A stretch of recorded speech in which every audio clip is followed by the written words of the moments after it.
Hi mga guys! So this is what I did last night, packaging of the gifts.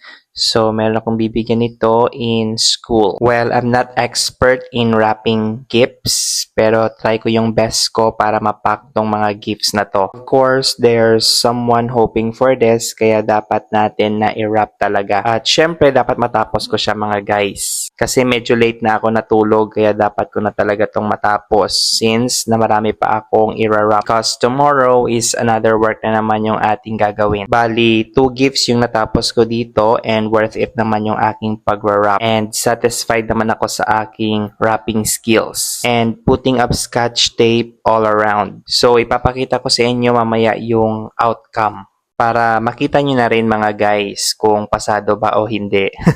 Well, for me, I am enjoying wrapping the gifts and also I'm excited to give it to someone. At para hindi na rin tumambak dito sa kwarto mga guys kasi punong-puno na yung kwarto ko. Kaya dapat na itong maibigay sa kanila. Right? And this gift symbolizes also my gratitude for them. Kasi if without them, medyo hindi easy yung aming work. So, ito na pala guys, yung outcome ng gift na aking na-wrap. Ayan, o, diba? Presentable naman. Hello guys! Welcome to my vlog. So, ito na guys, yung update sa ginawa ko kahapon. I mean, kagabi. So, nandito na guys yung gifts. So, ito na guys yung gifts. Ready na to. Ayan. So, ibibigay ko na to sa mga, sa mga dapat bigyan. Ayan. So, nasa ilalim pala yung mga nauna kong, natapos.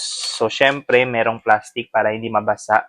Kasi maulan dito sa amin, guys. So, ayan. Ready na to carry. Ayan. So, after that, mga guys, tomorrow's activity naman is decoration. So, tomorrow pala ako magde-decorate because I have urgent kanina. So, tomorrow, hectic yung schedule and busy day. So, yan lang guys for the update.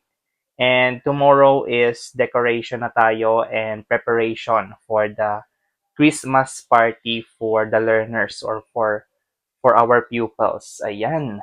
Alright, so I am a bit excited for the upcoming Christmas party kasi magpe-prepare ako, magde-decorate ako tomorrow and I'll prepare games at the same time. May prizes na rin. So, yan na. So that's all guys, the update and a short vlog. So thank you for watching this video. Bye! Ingat!